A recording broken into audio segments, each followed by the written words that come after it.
How did some top Georgia commitments do in their first game of the 2025 season this week? That's what we're talking about in today's video. I've got stats, I've got numbers, I've got notes on several Georgia commitments who kicked off their season, and we're going to talk about it. We're going to talk about it more on dogpost.com, so make sure you head over to the website to read these free notes on several top Georgia commitments. The high school season is here and kicked off this week. Couldn't be happier about it. Yesterday, I went to go see five-star tight end Kaden Prothrow play against Fellowship Christian in Roswell. Was hoping he'd light up the stat sheet as he has the past 3 years. The guy's a touchdown machine, put up giant numbers last year, but unfortunately, there wasn't a whole lot to see out of him yesterday. Bowden lost 26-0, and he was not really part of the game plan at all.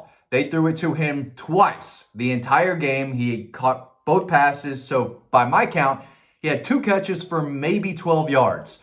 They put him out at wide receiver, split him out wide on the far end, and they just ran the ball ineffectively all game long. I had no idea that they had a quarterback that could not throw the football. At least kid can't throw it 5 yards down the field accurately. So there was no passing game whatsoever. And again, they got shut out 26-0. I thought at some point they would force the ball to their five-star tight end. They decided not to, and they just decided to keep running backwards. But how you have a guy that skilled, that talented, and you ask him to just basically do nothing all game long, at least on offense, is crazy to me. He had a handful of tackles on defense.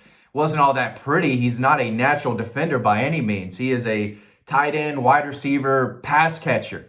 And I've seen in the past, the guy is a machine out there. 6'6", 220, great ball skills, can run after the catch. But in their season opener against Fellowship Christian, a team that was clearly better than them, they've got a lot of really good players.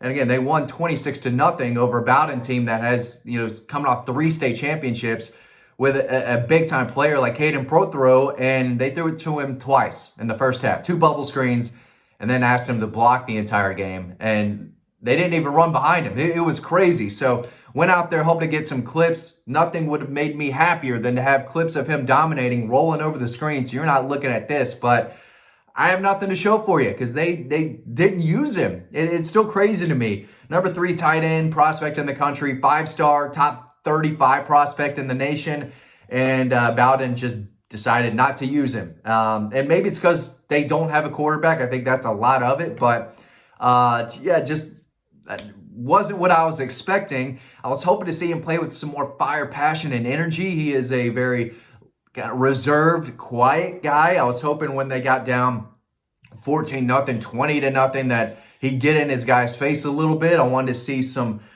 energy and some passion, that they were kind of getting killed out there, but didn't really see any of that. So it was a tough watch, especially because there's basically no clips to show from a 5-star tight end. And when you go watch a Georgia commitment or target play, you have high expectations. I mean, these kids are coming to play for the Dogs, right?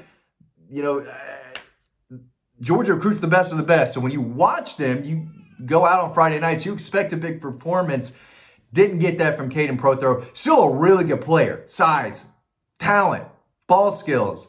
The kid can run. The kid can play. He is really, really good. And I'm not trying to take anything away from him because I do think it was more of a scheme and quarterback issue than it was him. But, just no clips to show, unfortunately. So, again, 2 catches for maybe 12 yards on the night. They lose 26-0. He had some tackles on defense, but just not the performance that I guess I was expecting. So that was Kaden Prothrow.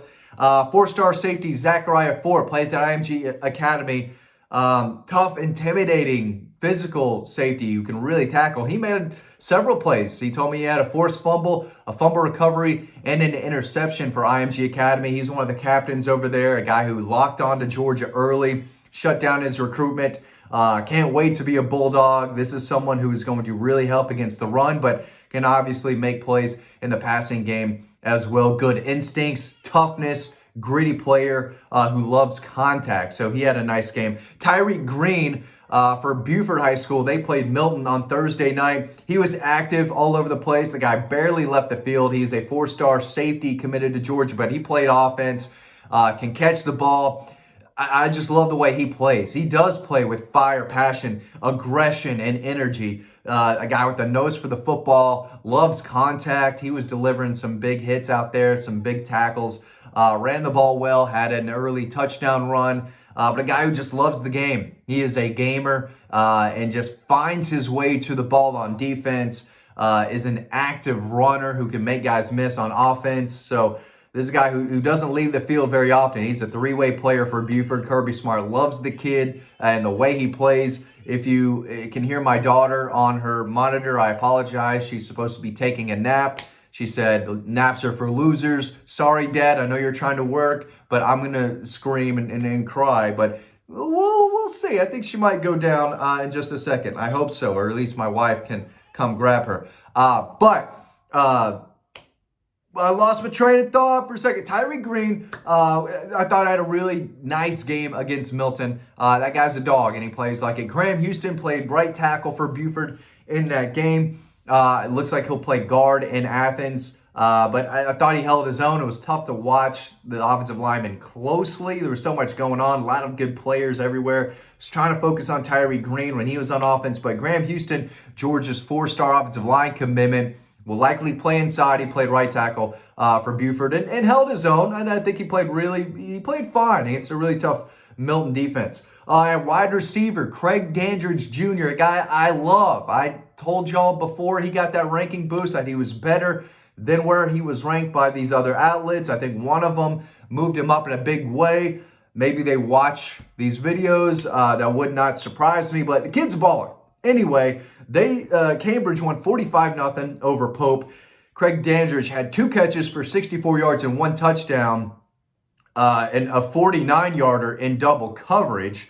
Only played 1 half because they were up 38-0 at the half. According to my notes, he only played 18 total offensive snaps. So they didn't need him, but he did have 1 touchdown and a 49-yarder in double coverage. Didn't play a ton, but that kid is really, really good. If you live in the Milton, Alpharetta area, make sure you go check him out. He is going to have a really, really nice season. Easy, comfortable win over Pope. He didn't do a ton. I think that'll increase more and more as the season goes on. Brady Marchese at Cartersville, the wide receiver. He played, I think, on Thursday night. He had 4 catches for 28 yards. However, there were 2 pass interference calls called on the defender trying to cover him, and he was, quote, double covered all night long. They had a big win, I believe, over Campbell something. I thought I looked it up. I did not. Maybe it's Columbia. I think it starts with a C. It was a Columbia high school, but yeah, Cartersville is a really, really good team. They didn't force it to him, but again, 4 catches, 28 yards, 2 pass interferences called on him, and he was double covered all night long. He is a good player. He's got some muscle on him. The kid can really run. He plays hard. He's aggressive. He plays and practices to a standard out there as well. So I look for his numbers to increase in a big way over time. Jay Lamar, the running back commit out of Colquitt County, they won their game against Benedictine, but I think he's a little banged up. I think he's nursing an ankle injury. From what I gathered, didn't have a giant day. I don't know how much he was playing out there. He did play. I don't know how long. There were reports that he was out there in street clothes towards the end of the game. So I don't want to confirm anything. I'm still trying to hear back from coaches. I'm making this Saturday morning, so I haven't heard back from, several people that I was hoping to get information on, but this is the only time I could record it. But Jay Lamar did play. I don't think he scored. I don't think he had this monster game. I do think he is dealing with an ankle injury, so that cost him from having a really big game. But there are clips of him actually playing out there. They beat Benedictine, but I don't have the numbers.